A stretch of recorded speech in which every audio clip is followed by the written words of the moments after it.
The Paige estate was a mausoleum of marble and hushed breath, a place where the air itself seemed to freeze to avoid displeasing its master. For a decade, the only sounds within those walls were the low murmurs of death warrants and the rhythmic ticking of a grandfather clock that mirrored Robert Page's cold, mechanical heart. But tonight, the silence didn't just break, it shattered. From behind the heavy oak doors of the master study, the guards heard something that made them grip their rifles in sheer terror, the sound of a tremor. A heavy crystal glass had met the floor, followed by a sharp, ragged intake of breath. Inside, the untouchable Robert Paige wasn't barking orders or counting ledgers. He was standing by the floor-to-ceiling window, his hand visibly shaking as he held a single gold hoop earring. No woman had crossed this threshold in 10 years. No woman had ever dared to leave a piece of herself behind. Robert stared at his reflection in the dark glass. The man looking back was a stranger, eyes wide, chest heaving, looking less like a Mafia king and more like a man who had just been dragged, kicking and screaming, back to life. He squeezed the gold medal until it bit into his palm and whispered a name that felt like a sin. Kristen. The memory of her hit him like a physical blow. The way her skin glowed like polished mahogany against the emerald silk of her gown. The way her laughter hadn't just filled the room, it had insulted the very gravity of the Soul Midnight Gala. Hours earlier, the grand ballroom had been a sea of monochromatic suits and practiced masks. It was a summit where power was measured in whispers and bloodlines. Everyone was there to intimidate, to posture, to remain invisible in their wealth. Then came Kristen Jones. She hadn't walked into the room, she had invaded it. While the elite sipped champagne with stiff necks and empty eyes, Kristen moved with a feline grace that suggested she found their entire world hilarious. She didn't seek permission to exist. She was a wildfire wearing high-fashion armor, her presence cutting through the stagnant air of the gala like a blade through silk. She had ignored the billionaires and the politicians, her eyes scanning the crowd until they landed on the one man everyone else was too afraid to look at. Robert Paige had been standing at the edge of the shadows, surrounded by a wall of black-suited soldiers, his expression a mask of bored stone. He was the untouchable, until she walked straight through his perimeter, placed a warm, defiant hand on his chest, and shattered 10 years of ice with 5 simple words. "You're a terrible lead. Dance." The Soul Midnight Gala was a sea of monochromatic perfection, stiff silk, forced smiles, and the heavy, metallic scent of old money. At the center of this frozen orbit stood Robert Paige. He was a pillar of midnight basalt, his black suit tailored so sharply it looked like armor. To the elite, he was the silent dragon. To the underworld, he was a machine that had long ago traded its soul for absolute control. He didn't drink, he didn't speak. He simply observed, his dark eyes scanning the room like a predator gauging the pulse of a herd. Then the doors groaned open, and the temperature of the room seemed to spike. Kristen Jones didn't enter the ballroom, she claimed it. Draped in emerald silk that clung to her curves like a second skin, her mahogany shoulders caught the light of 1,000 crystal prisms. She was a riot of color in a world of gray. While the rest of the guests gave Robert a wide, fearful berth, Kristen walked straight through his perimeter of armed guards as if they were nothing more than decorative statues. The room fell into a suffocating silence. Robert's lead enforcer reached for his jacket, but Robert raised a single, gloved hand. He was intrigued by the sheer audacity of her stride. Kristen stopped inches from him. She didn't bow. She didn't tremble.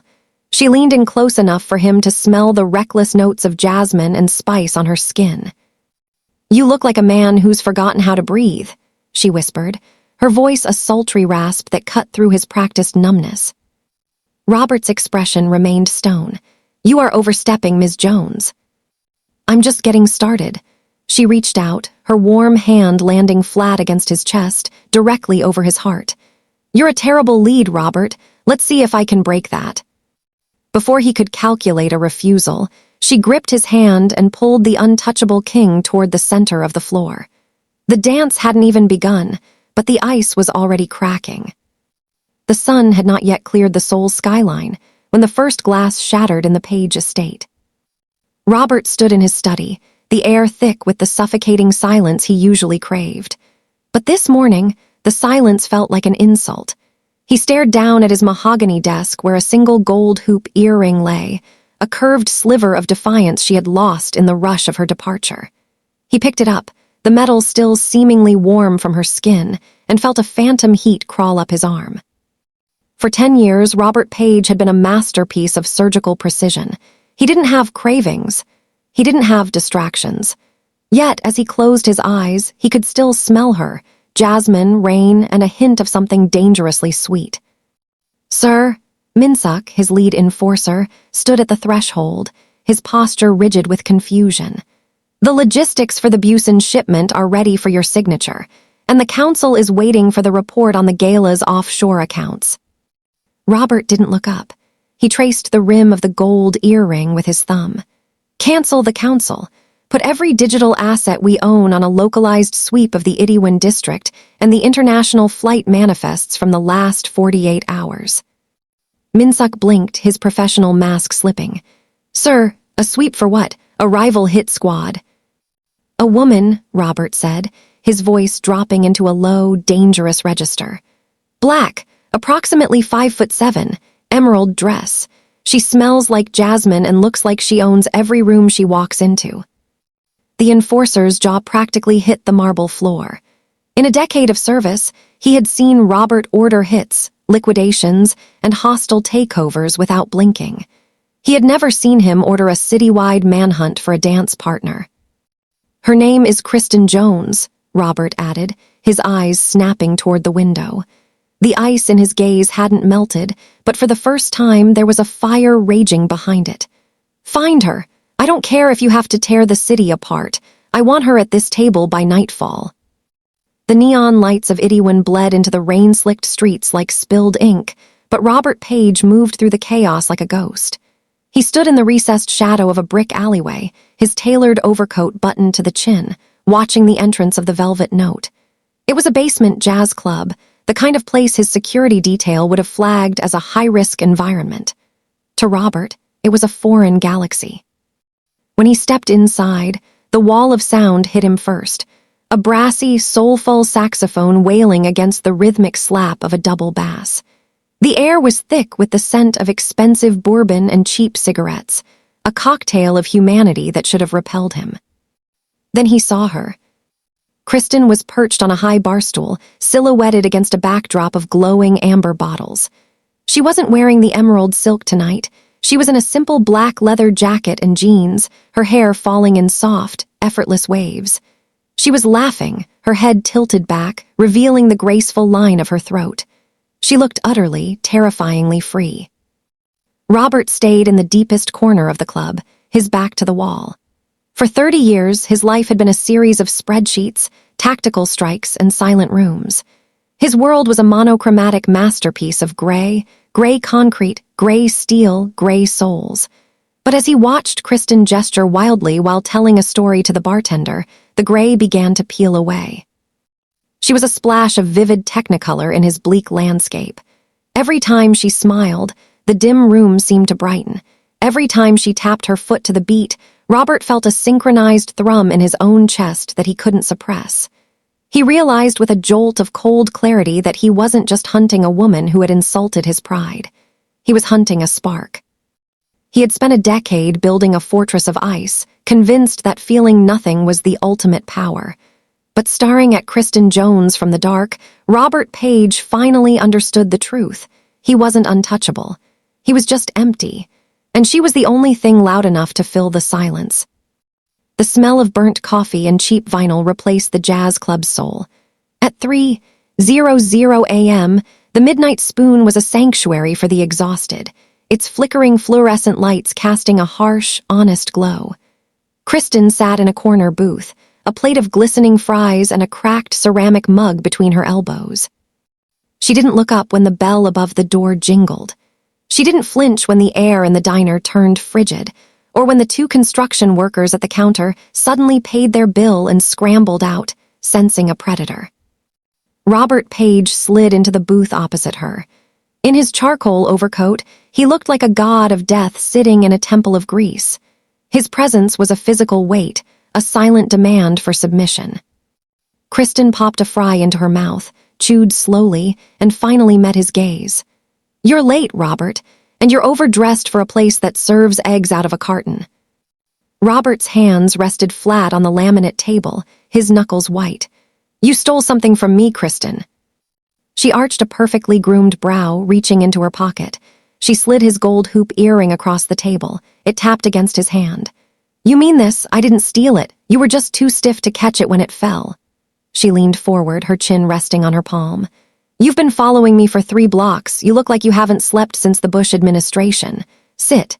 Eat a carb. You look like you're about to short-circuit." Robert stared at the fry she pushed toward him. His men were outside, fingers on triggers, waiting for a signal to level the block. No one talked to him like this. No one looked at him as if he were just a tired man in an expensive suit. "Do you have any idea who I am?" he asked, his voice a low, vibrating warning. "I know you're the guy who can't lead a waltz to save his life," she countered with a playful wink. "And right now, you're the guy staring at a potato like it's a pipe bomb. Relax, boss man. The world won't end if you take a bite." For the first time in 10 years, the silent dragon felt the urge to do something impulsive. He didn't reach for his gun. He reached for the fry. The iron gates of the Paige estate groaned open like the jaws of a sleeping beast, welcoming the black sedan into a world of absolute, sterile silence. When Robert led Kristen through the grand foyer, he expected her to be cowed by the soaring vaulted ceilings and the oppressive chill of the white marble.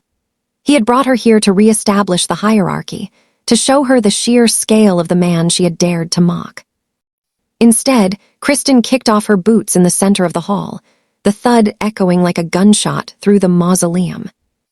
"It's freezing in here, Robert," she remarked, rubbing her arms as she wandered toward a minimalist display of Ming Dynasty pottery.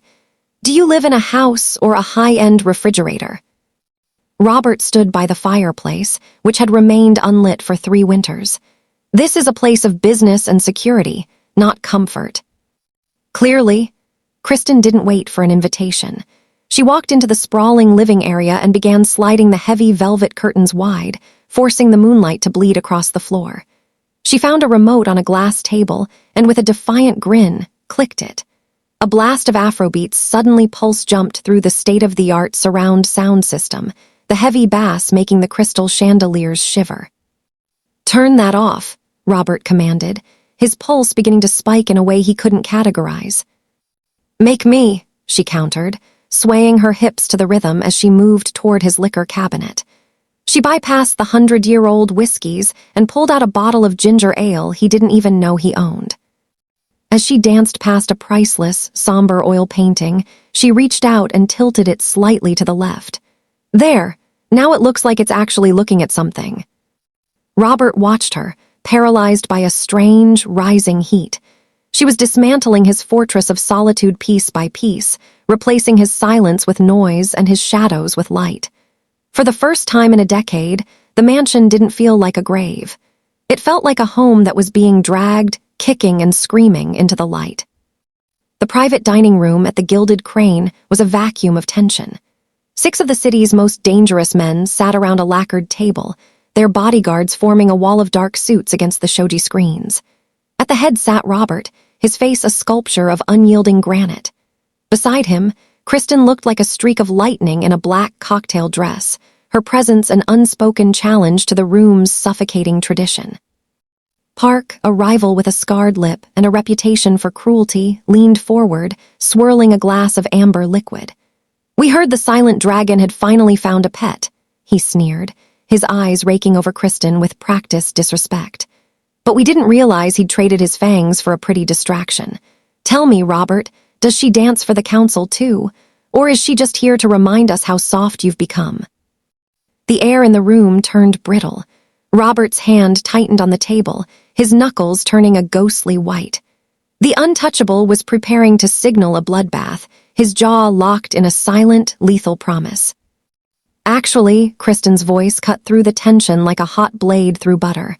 She didn't look at Park. She was busy peeling a grape with leisurely precision. "He's not soft. He's just bored. And looking at this table, I can see why." Park's face twisted. "You dare." "I dare suggest," she continued, finally meeting Park's gaze with a chillingly calm smile. That a man who spends his time worrying about another man's pet is a man who isn't making enough money. Robert isn't distracted, Mr. Park. He's just found something worth more than your entire shipping fleet. If you can't handle the view, close your eyes. The room gasped. Robert turned to look at her, his dark eyes wide with a shock that quickly morphed into something else. As Park sputtered in impotent rage, the corner of Robert's mouth did the impossible. It twitched. Then it curved upward into a faint, dangerous, and devastatingly handsome ghost of a smile. The silent dragon hadn't just been defended, he had been seen. And for the first time, he didn't want to hide. The world of the soul underworld didn't handle change well. It broke it. Park's humiliation at the dinner had acted as a catalyst, and by midnight, the silent dragon's sanctuary was under siege. The explosion at Kristen's apartment complex rocked the district, a plume of fire and shattered glass painting the night sky in a gruesome, flickering gold. Robert arrived before the echoes had even faded. His black sedan screeched to a halt, the scent of burning rubber mixing with the acrid stench of C4. "Sir, it's a trap. The perimeter isn't clear," Minsuk shouted, reaching for Robert's arm. Robert didn't just shake him off. He leveled him with a look that promised a swifter death than the assassins ahead. The untouchable was gone. In his place was a primal force of nature. He didn't use a silencer. He didn't use tactics. He moved through the lobby like a scythe, his movements a blurring symphony of lethal precision. Every man in a gray suit who stood between him and the stairwell was dismantled, not with the cold efficiency of a businessman, but with the frantic, jagged rage of a man who had finally found something he couldn't afford to lose. He found her on the third floor, pinned beneath a fallen mahogany wardrobe as smoke began to choke the hallway. Her emerald dress was torn, her skin dusted with plaster, but her eyes were wide and defiant. "You're late, again," she coughed, a weak smirk ghosting her lips even as a line of blood trekked down her temple. Robert didn't speak. He heaved the heavy wood off her with a roar of pure adrenaline, his tailored sleeves ripping at the shoulders. He gathered her into his arms, his suit stained with her blood and the soot of her ruined life.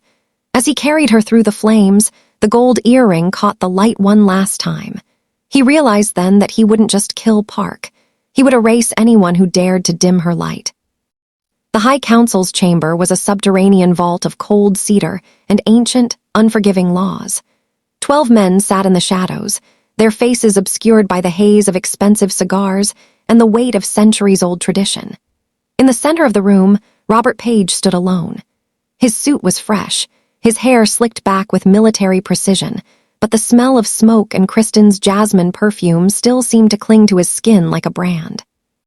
"You have become a liability, Robert," the elder at the head of the table rasped, his voice sounding like dry parchment.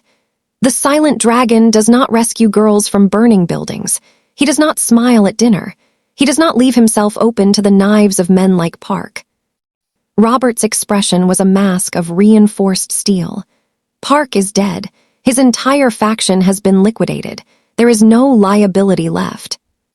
"The liability is your heart," another voice spat from the dark. "You've traded your invulnerability for a wildfire that will consume us all. The syndicate cannot have a king who bleeds for a commoner." The elder leaned forward, the light catching the gold signet ring on his withered hand. "The ultimatum is simple. To keep your throne, you must remove the weakness. Kill Kristen Jones by dawn, or we will strip you of your title, your assets, and your life. Choose the crown or the girl." The silence that followed was absolute. For 10 years, the throne had been Robert's entire identity, the only thing that gave his hollow existence a purpose. He looked at his hands, the same hands that had pulled Kristen from the wreckage, and felt a sudden, violent loathing for the cold gold of the syndicate's world. "The crown was never heavy," Robert said, his voice dropping to a lethal, quiet vibration that made the elders shift in their seats. "Because it was empty.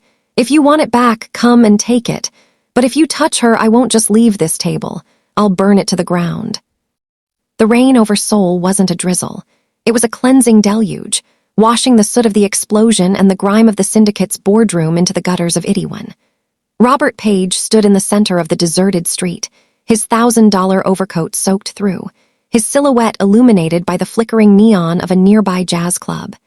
He had left his guards, his armored cars, and his billion-dollar throne behind in that vaulted basement. For the first time in a decade, he was truly untouchable because he had nothing left to lose. Kristen emerged from the shadows of a brick alley, a trench coat pulled tight over her shoulders. She stopped 10 feet away, her eyes searching his for the cold, calculating machine she had first met. She found only a man, raw, exhausted, and vibrantly alive. "They told me you walked away," she whispered, her voice barely audible over the rhythmic drum of the rain. "They said you gave up the world for a terrible lead." Robert didn't answer with words. He reached into his pocket and pulled out his phone, clicking a button. The low, deep bass of the song from the Gala began to thrum from the speakers, distorted by the downpour but unmistakable. It was the sound of his breaking point. He stepped toward her, the water splashing beneath his boots. He didn't command, he didn't interrogate. He simply held out his hand, palm up in a silent plea. "You told me once that I'd forgotten how to breathe," Robert said, his voice steady against the storm. "You were wrong. I'd forgotten how to burn. Kristen Jones, dance with me." She laughed, a bright, defiant sound that cut through the thunder. She placed her warm hand in his, and as he pulled her flush against his chest, the silent dragon finally vanished. In the middle of the rain-slicked street, surrounded by the ruins of his old life, Robert Paige began to move. He wasn't stiff. He wasn't mechanical. He followed her rhythm, his heart beating a frantic, human tempo against hers. The ice was gone. The wildfire had won. And as they spun in the dark, Robert realized he hadn't lost a kingdom. He had finally found a home. This concludes the story arc for Dance With Me.